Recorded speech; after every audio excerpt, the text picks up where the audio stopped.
Hello friends, இது உங்கள் pop cine. இதே நம்ம மூவி ரிவ்யூவில் ரஞ்சித் சினிமா படத்தோட ரிவ்யூ தான் பார்க்க போகிறோம். இந்த படத்தோட ரிவ்யூ பொறுத்த மாதிரி நம்ம சேனல் சப்ஸ்கிரைப் பண்ணி உங்கள் ஃப்ரெண்ட்ஸ் பண்ணி சப்போர்ட் பண்ணுங்க.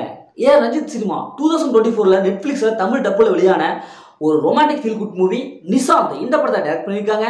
நைதா, ஆசிப் அலி, ஹானா மற்றும் பலர் இந்த படத்தில் நடிச்சிருக்காங்க. இப்போ இந்த படத்துடைய கதையை பார்த்துடலாம். இந்த படத்துடைய ஹீரோ தன்னுடைய லைஃப்பில் நடந்த எல்லாத்தையும் படமாக எடுக்கணும் அப்படின்னு சொல்லிட்டு பிளான் பண்ணுறாரு. அதே மாதிரி தன்னுடைய ஃபர்ஸ்ட் ஹாஃபில் தன்னோட லைஃப்பில் என்ன நடந்ததோ அதை அப்படியே படமாக எடுத்துடுறாரு. இப்போ செகண்ட் ஹாஃபில் என்ன எடுக்கலாம் அப்படின்ட்டு யோசனை பண்ணிட்டு இருக்கும்போது தான் சரி இனிமேல் நடக்க போகிறத நம்ம படமாக எடுக்கலாம் அப்படின்னு சொல்லிட்டு அப்படியே ஒவ்வொன்றா அவரே யோசனை பண்ணி எடுக்க ஆரம்பிக்கிறாரு.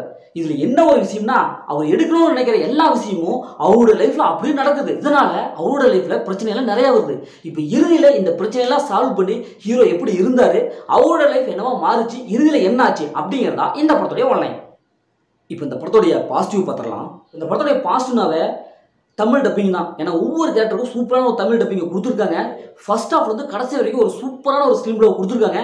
படம் பார்க்க ஆரம்பிக்கும் போது அப்படியே அவருடைய லைஃப்பில் நடந்த சுவாரஸ்யமான சம்பவத்தை அப்படியே படமாக எடுப்பார். அதுவும் மற்ற படம்லாம் பார்க்கும்போது இது மாதிரி படம்லாம் என்னடா அது டாக்குமெண்ட்ரி படமாக போயிடுவோம் அப்படின்னு நமக்கு தோணும். ஆனால் இங்கே அப்படி இல்லை. அவரோட லைஃப்பில் சுவாரஸ்யமான நிறைய சம்பவங்களும் இருக்கும்.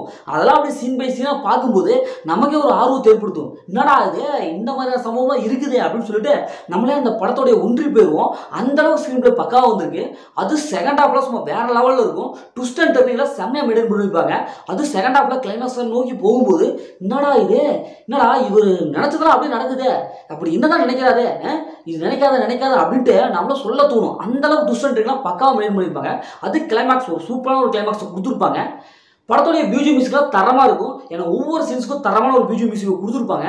அதே மாதிரி சினிமாவில் ரொம்ப கலர்ஃபுல்லாகவும் ஹை குவாலிட்டி மியூசிக் அப்படி கொடுத்துருப்பாங்க. இன்னும் குறிப்பாக சொல்ல போனால் ஹீரோட அந்த கெமிஸ்ட்ரி செம்மையாக ஒர்க் அவுட் ஆகும். இப்போ இந்த படத்துடைய மைனஸை பார்த்துடலாம். தெரிஞ்சளவுக்கு இந்த படத்தில் மைனஸ்னாவே கொஞ்சம் ஸ்லோவாக தான் போகுது. ஏன்னா ஸ்க்ரீன் பிளே வைஸ் ஓகே தான்.